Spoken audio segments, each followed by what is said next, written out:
তো আমরা আগের ভিডিওতে স্টার সার্চ নিয়ে পড়াশোনা করতেছিলাম। তো স্টার সার্চ আর তার আগে আমরা দেখছিলাম হচ্ছে জিবিএফএস। তো এগুলাতে আমরা দেখতেছিলাম যে জিবিএফএস আমরা কি অপটিমাল পথ বের করতে পারতেছিলাম না। আর স্টার সার্চ আমরা কি করতেছিলাম, কস প্লাস হিস্ট্রিক ভ্যালু যেটা আছে আমরা এটা ইউজ করতেছিলাম। যার ফলে আমার একটা অপটিমাল পথ পাওয়া যাচ্ছিল আহ, যাচ্ছিল। কিন্তু এটা আমাকে সবসময় ইনশিওর করবে না যে আমি হচ্ছে এটা অপটিমাল পথ পাবোই। তো এই অপটিমাল পথটা যে আমি পাবোই এটা ইনশিওর করার জন্য আমাকে কি করতে হবে, এই জিনিসটাই আজকে আমরা দেখব। তো একটা টার্ম আছে যেটা হচ্ছে অ্যাডমিজিবিলিটি। আমরা আজকে অ্যাডমিজিবিলিটি নিয়ে জানবো আর কি। অ্যাডমিজিবিলিটি। তো অ্যাডমিজিবিলিটি সম্পর্কে জানতে গেলে আমাকে ফার্স্টে দুইটা জিনিস জানতে হবে। একটা হচ্ছে একটা নোড সাপোজ আমি চিন্তা করতেছি, একটা নোডের ওই নোডটা থেকে গোল যে ইয়াটা আছে, গোল পর্যন্ত যে দূরত্ব আছে, কস্ট, রিয়েল কস্ট যেটা আছে, এইটাকে আমাকে জানতে হবে।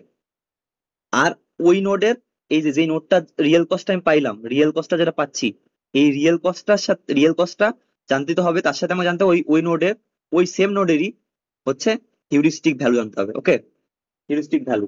আর আমরা যদি এই দুটো জানি তাইলে আমি হচ্ছে আহ, ওই নোডটা অ্যাডমিসেবল কিনা এটা আমি বলতে পারবো। আর এইটা আমাকে প্রতিটা এখানে যতগুলো থাকবে, এই যেখানে কয়টা আছে, এখানে এখানে একটা দুইটা তিনটা চারটা পাঁচটা ছয়টা সাতটা আটটা নয়টা, এখানে প্রতিটার জন্য এই একটা সত্য আমি এখন লিখবো অ্যাডমিসিবলের। এই সত্যটাকে মেনটেন করতে হবে। যদি প্রতিটাই মেনটেন করে, তাইলেই এখানে হচ্ছে আমার এটাকে বলতে পারবো যে অ্যাডমিসিবল, এবং এটা আমাকে অপটিমাল পথ দিবে। তো এই এই যখন আমি উম, এই এই স্টেটটাকে আমরা suppose চিন্তা করি, এই স্টেট নিয়ে চিন্তা করবো আমরা, তার আগে আমরা সত্যটাকে লিখি আগে। এইচ অফ এন ছোট এবং সমান হয় যদি রিয়েল কস্টের চেয়ে, রিয়েল কস্টটা আমরা কি জি অফ এন দিয়ে সাপোজ আমি আইডেন্টিফাই করছি।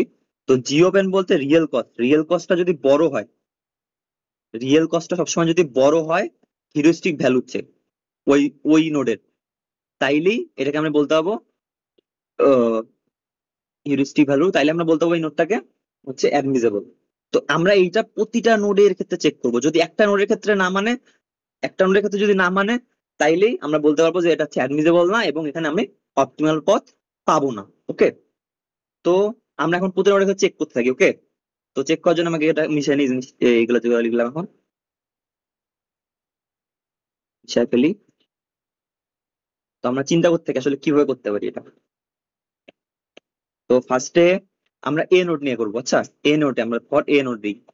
ফর এ, এর জন্য কি হচ্ছে দেখো, এখানে হিউরিস্টিক ভ্যালু কত, 366। আমরা কিন্তু এই যে কি বলে সত্যটা মেনটেন করতেছি, H open equal to G open, যেখানে জি ওপেন হচ্ছে রিয়েল কস্ট আর হচ্ছে এইচ ওপেন হচ্ছে হিউরিস্টিক ভ্যালু। তো এখন 366 কি এই যে, আচ্ছা এর ক্ষেত্রে আমার কিন্তু দুইটা পদ আছে। এখন দুইটা পদ এখন এটা কিন্তু আমার কি দিচ্ছে, এই পদটা কি দিচ্ছে, এই পদটা দিচ্ছে হচ্ছে তোমার 4918 দিচ্ছে। আর এই পদটা কি দিচ্ছে, এই পদটা দিচ্ছে হলো 450। এখন তুমি কোনটা নিবা, কোন পথটাকে তুমি বেছে নিবা? এখানে এখানে তুমি যে কোনো একটা দিয়ে করতে পারতা, কিন্তু তোমাকে চিন্তা করতে হবে যদি তুমি ছোটটা নাও, সবচেয়ে ছোটটা নাও, সবচেয়ে ছোটটাই যদি তোমার এই সত্যটা মানে, তাহলে পরেরটা মানুক বা না মানুক তোমার কোনো সমস্যা নেই, তাই না? তো আমি সবচেয়ে ছোটটা নিচ্ছি, 418 নিচ্ছি। 418 কি মানতিছে এটা হচ্ছে বড়? হ্যাঁ বড়, তার মানে এ হচ্ছে অ্যাডমিজেবল। তারপর আমরা যদি বি এর ক্ষেত্রে বের করতে যাই, বি এর ক্ষেত্রে বি এর ক্ষেত্রে বের করব,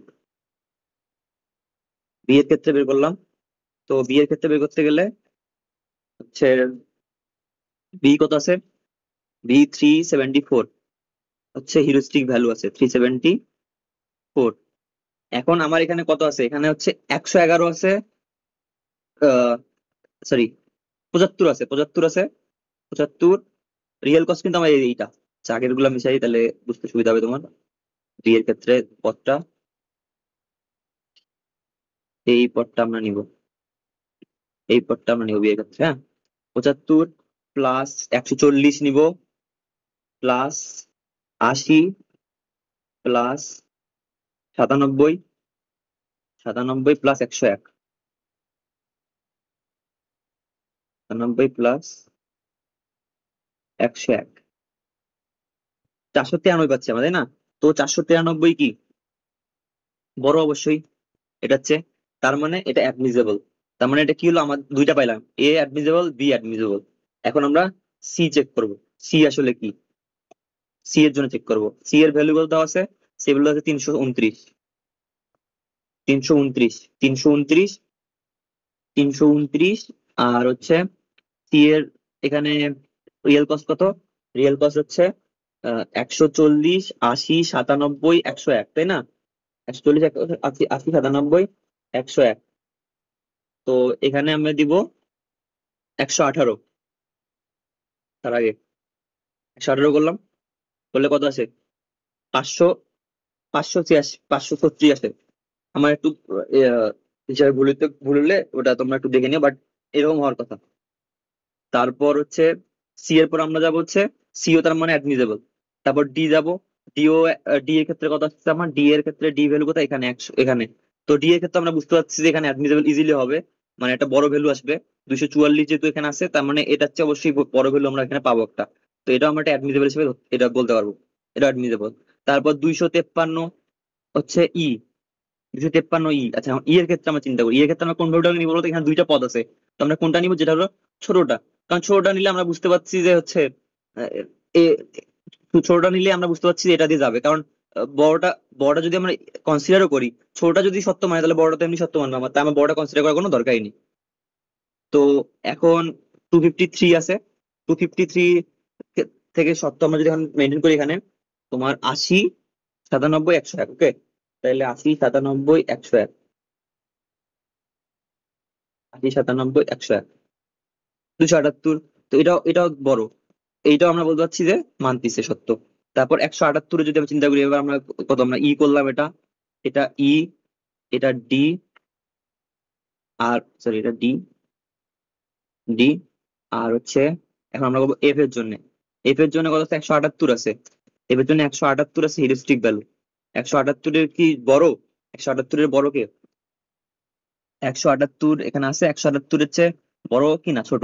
তো আমরা দেখছি 99, 211, 211। তো আমরা অবশ্যই বুঝছি এটা একটা বড় ভ্যালু পাবো আমরা, 211, সরি সরি 211 আছে, তো আমরা অলরেডি বুঝছি যে বড় ভ্যালু পাবো এখানে। আমরা কিন্তু এফ এর ক্ষেত্রে করছি, তাই না? তাই এ একটু শুরু, তাহলে এখানে দেওয়া আছে 211, ডাইরেক্ট 211 পাচ্ছি আমরা, এটাও তো আমার ঠিক আছে। তারপর জি এর ক্ষেত্রে, জি এর ক্ষেত্রে কত আছে, 193 আছে, 100, 193 আছে, জি এর ক্ষেত্রে 193 আছে। সরি, আবারটা দিন, 193 আছে। আর হচ্ছে তোমার জি থেকে ভ্যালু কত আছে, জি থেকে বল 97 আর 101 আছে, 97 আর 101 কত, অবশ্যই 200-র বেশি হবে, 200, অবশ্যই 200, 200-র বেশি হবে। তো 108, 198 হচ্ছে।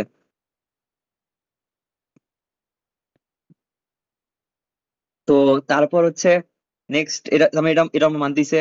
তারপর এইস এর ক্ষেত্রে 101 আছে, রিয়েল কস আর এখানে 98 আছে, তার মানে এটা অবশ্যই বেশি, এটা মানতেছে। আর আই হচ্ছে জিরো, মানে জিরো, আর রিয়েল কস্টও জিরো কিন্তু এখানে। তো কত যাচ্ছে, জিরো জিরো মানে হচ্ছে জিরো, আবার জিরো হচ্ছে, তার মানে কি দাঁড়াচ্ছে, এটা হচ্ছে ইকুয়াল। তার মানে এটাও আমরা বলতে পারবো অ্যাডমিটেবল, তাই না? তো আমি এখানে দেখছি যে প্রতিটাই মানছে, তার মানে এইটার ক্ষেত্রে আমি অপটিমাল পথ পাবো মাস্ট।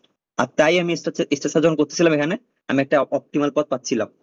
তো এখন আমার যদি একটা ভ্যালু চিন্তা করি আমার কম আসছে, সাপোজ চিন্তা করো যে আমরা চিন্তা করি সি এর ক্ষেত্রে, সি এর ক্ষেত্রে না, চিন্তা করি এখানে